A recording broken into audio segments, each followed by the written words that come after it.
whom I had so meanly and unworthily entrapped, turning her very gratitude and warmth of heart to my own purpose and account, and trading in her misfortunes. I too, whose duty and pride and pleasure, Kate, is to have other claims upon me which I will never forget, and who have the means of a comfortable and happy life already, and have no right to look beyond it. I have determined to remove this weight from my mind.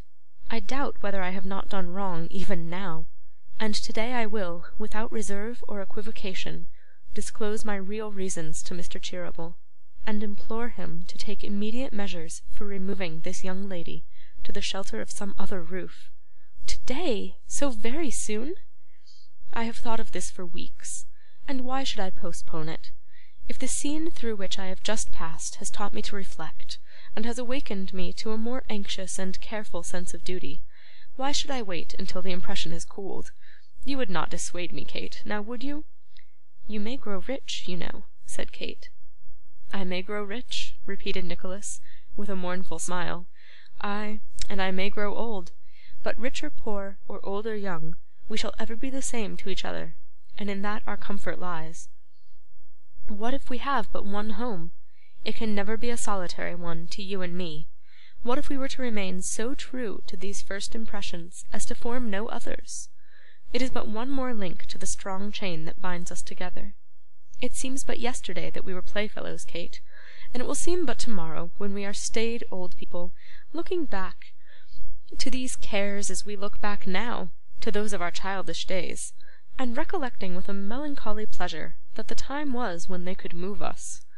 Perhaps then, when we are quaint old folks, and talk of the times when our step was lighter and our hair not grey, we may be even thankful for the trials that so endeared us to each other, and turned our lives into that current, down which we shall have glided so peacefully and calmly, and having caught some inkling of our story, the young people about us, as young as you and I are now, Kate, may come to us for sympathy and poor distresses which hope and inexperience could scarcely feel enough for, into the compassionate ears of the old bachelor brother and his maiden sister. Kate smiled through her tears as Nicholas drew this picture, but they were not tears of sorrow, although they continued to fall when he had ceased to speak. Am I not right, Kate? He said, after a short silence.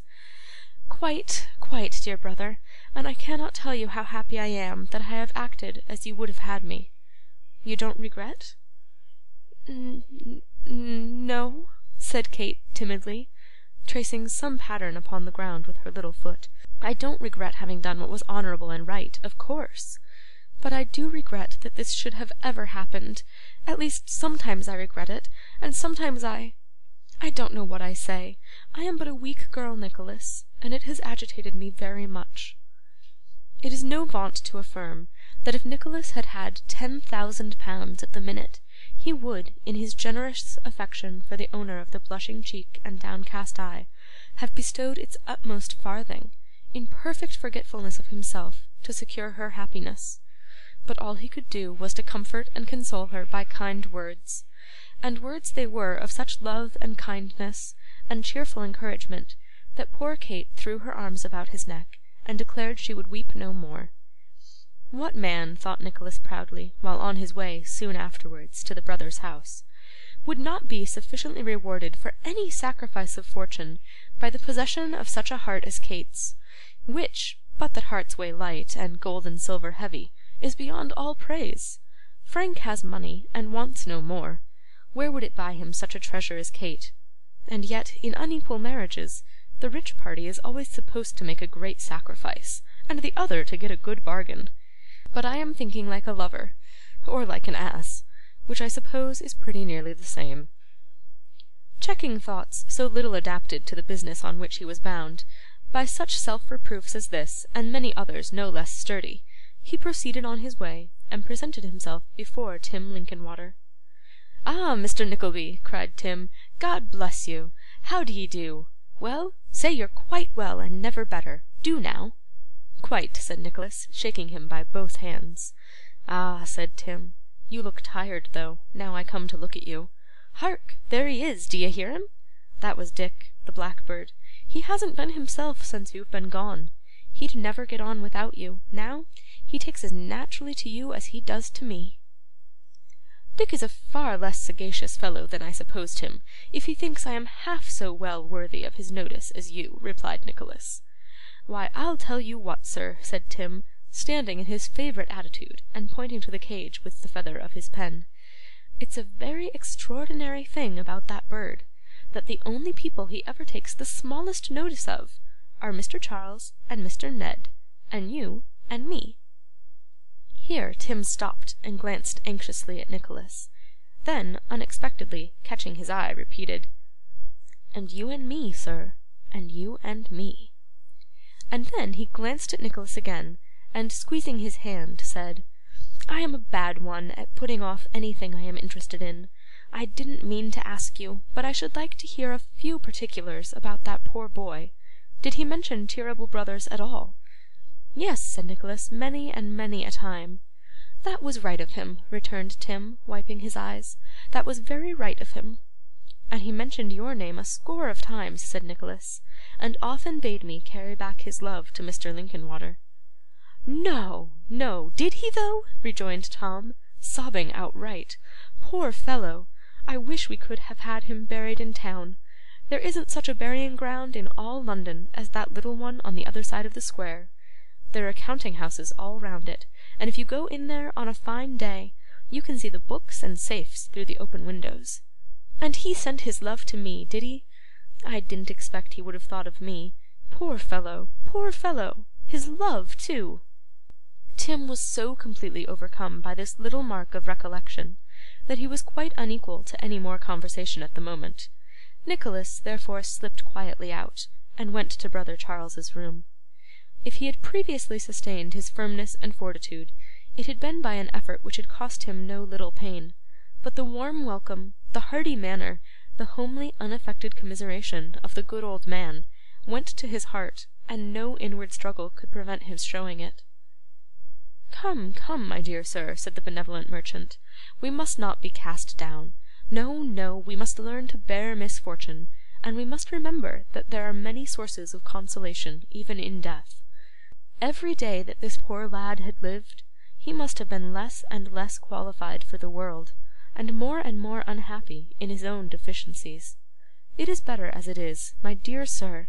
Yes, yes, yes, it is better as it is.' 'I have thought of all that, sir,' replied Nicholas, clearing his throat. 'I feel it, I assure you.' 'Yes, that's well,' replied Mr. Cheeryble, who, in the midst of all his comforting, was quite as much taken aback as honest old Tim. 'That's well. Where's my brother Ned? Tim Linkinwater, sir, where is my brother Ned?' 'Gone out with Mr. Trimmers, about getting that unfortunate man into the hospital, and sending a nurse to his children,' said Tim. 'My brother Ned is a fine fellow, a great fellow!' exclaimed brother Charles, as he shut the door, and returned to Nicholas. 'He will be overjoyed to see you, my dear sir.